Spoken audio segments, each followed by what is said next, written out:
ఏం మాట్లాడారంటే రెగ్యులర్గా ఎలా ఉన్నారు ఏంటి ఫెసిలిటీస్ ఎలా ఉన్నాయి అవే.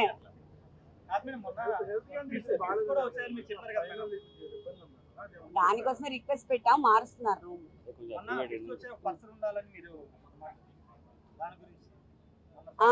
అది అడిగాము, అది ఇంకా వాళ్ళు ఇవ్వలేదు, ఇంకా మనకి ఇస్తామని చెప్తున్నారు. అదే టెయిల్ బోన్ అదే కింద పడుకోవడం వల్ల ఎక్కువ అవుతా ఉంది కాబట్టి రూమ్ అడిగాము. ఈరోజు ఆర్డర్ పాస్ చేశారని చెప్పారు, ఇస్తారు షార్ట్లీ.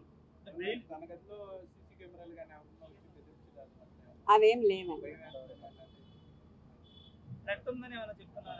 లేదు నేను చెప్పట్లేదు. వాయిదాల మీద వాయిదాలు ఎందుకు వేస్తున్నారంటే కౌంటర్ వేయడానికి వాళ్ళ దగ్గర మెటీరియల్ లేదని చెప్తున్నారు.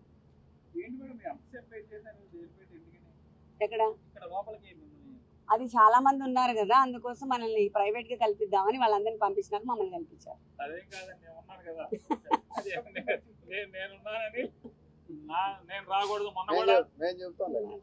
ఏం లేదండి, కేవలం పేరు నాని గారు అనే అంతర్జాతీయ ఉగ్రవాది ఉన్నారని ఆయన కలవనివ్వకూడదన్న ఉద్దేశంతోనే తప్ప ఇంకోటి ఏం లేదు. మొన్న కూడా జగన్మోహన్ రెడ్డి గారితో పాటు పంకజం వదిన గారితో పాటు పేరు నాని గారి పేరు కూడా పెట్టారు. పేరు నాని గారిని, కొడాల నాని గారిని ఎట్టి పరిస్థితుల్లో ఒప్పుకోము అని కూర్చొని చివరికి ఇద్దరినే కల్పించారు తప్ప అది దాంట్లో వాళ్ళు చెప్పారు చాయిస్ వాళ్ళదే.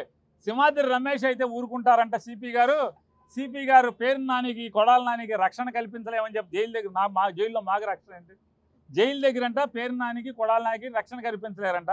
అందుకోసం అని చెప్పని సింహాద్రి రమేష్ అయితేనే వదులుతామని చెప్తే సరే ఎవరో ఒకరు జగన్ గారికి తోడు ఉండాలని సింహాద్రి రమేష్నే వదిలాం. ఇవాళ వస్తే వంశీ గారి భార్య వస్తే పేరు నాని ఉన్నాడు కాబట్టి ఆ లిస్టులో రానివ్వరు. గట్టిగా నిలదీస్తే దెబ్బలాడి నిలదీస్తే పంపించారు. ఫోన్ నెంబర్లు ఏం మార్చరా, వింటానే ఉన్నారుగా, వింటానే ఉన్నారు. నేను తెలుగుదేశం నాయకుల్ని, పాలకుల్ని అందరినీ తిడతానే ఉన్నాను. వింటున్నారనే తిడుతున్నాను.